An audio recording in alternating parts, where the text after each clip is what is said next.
Hello everyone, it's Christine here and I'm back for the next episode of our stitch along, and we're working with chain stitch and doing variations of it. So I've got a fun one for you as part of this episode, which is the alternating chain stitch.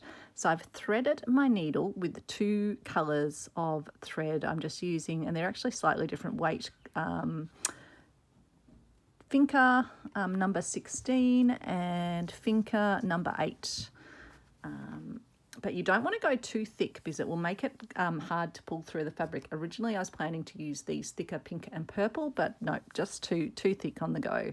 So I put a knot in the end of that with the two strands threaded through the single needle, and we're going to pop up as we normally would for chain stitch. And then this is where it gets fun. We're going to separate our two threads out on the surface. And when we go back down into the fabric, we're going to have one thread in front of the needle and one thread sitting sort of behind the needle like this. So the pink's sitting behind and the blue's sitting in front. And let me just get that pink out of the way. And so the blue is what's going to form the loop.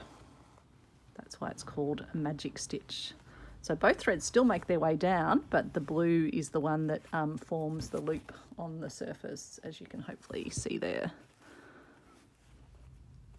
And then the next stitch, we're going to put the blue back and we're going to let our pink shine. So again, we're just doing a standard chain stitch, popping back down through the hole we have and then pulling forward, hopefully not tangling up threads. It obviously has an extra degree of difficulty when you've got two threads on the go. So that's formed our little pink loop.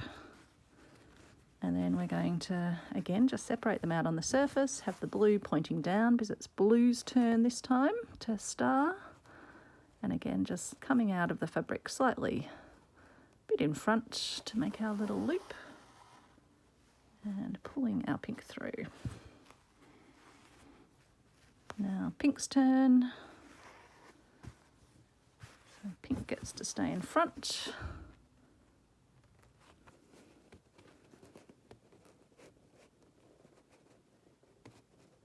Through quite that far in front, that'll do. And getting our nice little pink loop.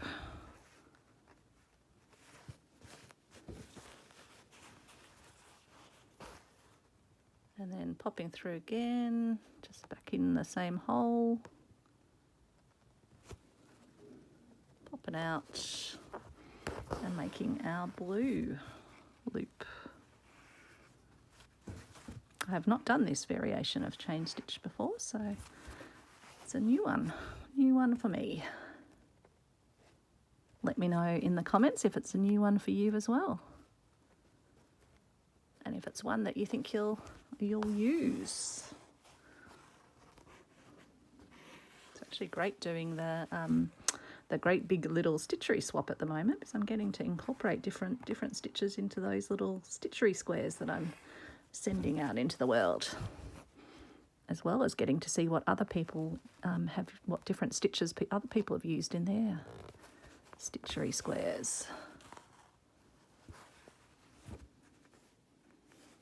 So the main thing for this stitch is always just to remember which one you're up to, or I mean you can look back and see anyway, and just make sure the next stitch has the alternating one at the front to form the loop.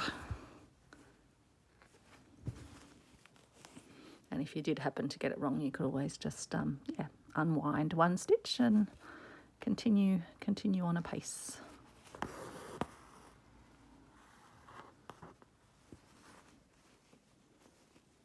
Okay, now it's pink's turn.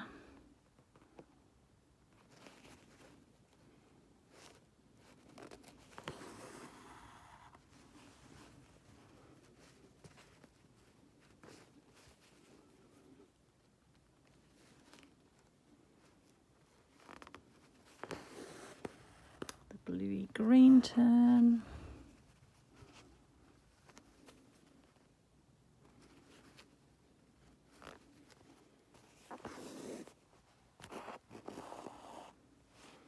There we go.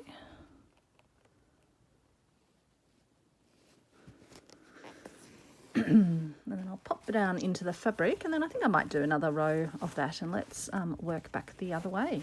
Then we don't need to tie off the needle. So again, we'll just bring them to the surface, and then let's do the alternating colour from the row that's sitting next to it. So first up we'll do green to start.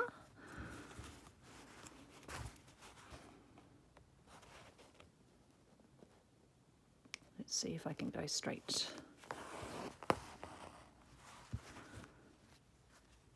Then it's pink's turn.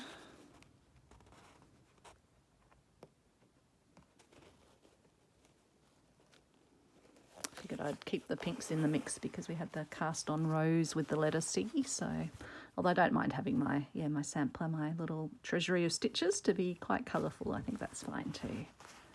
It's going to be so lovely to look at it and use it as a living reference guide, but to have something so beautiful that has been the creation of many little stitching days, stitch a day, that creates a lovely keepsake and a lovely reference guide. And for me, it's tied up in all of this, stitched into all of this is the little community that has developed around the project, which I think for me is the most special part of this. And what's also the most fun part of it too.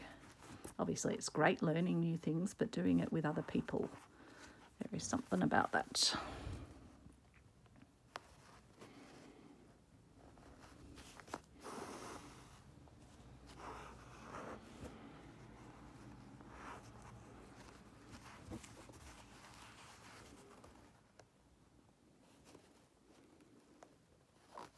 You can obviously use whatever threads you want, and they can be threads of the same weight, or that you can vary them up like I've done here.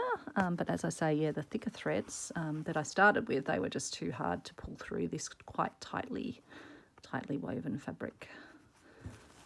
So just not to make it difficult for yourself, I wouldn't go for too thick of a thread.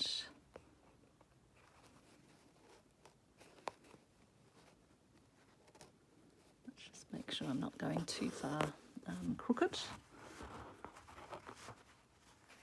Oh, that's given me a little knot there. So it's all able to be unwound. Okay, next up is pink. So hopefully you might have a needle and thread in hand and a little scrap of fabric and be doing your own version of this stitch.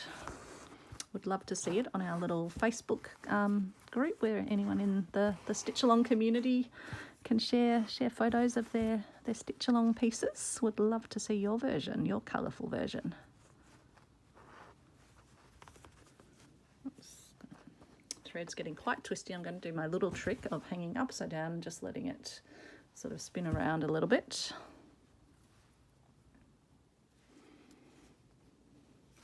Okay, and we're up to blue. Yeah, I think it's even getting a bit twisty, just even with the thread closer down. I suppose because, you keep sort of almost weaving it over itself when you're sorting the threads out on the surface.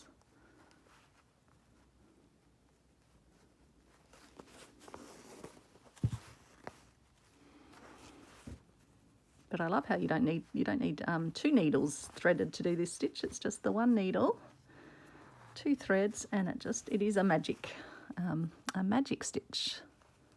Well, it's also known as magic chain or checkered chain stitch, apparently.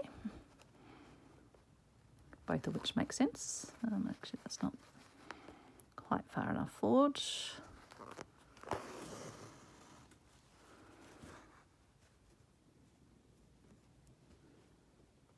And we'll let's just untwist those.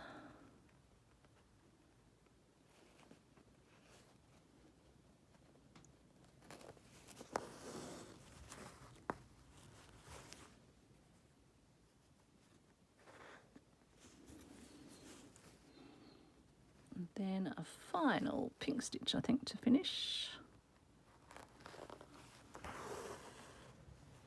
And we'll pop down back to the back of the fabric, and then you can tie it off. But let's just make sure we don't end up with a little loopy-doopy do there? Why is that looping up?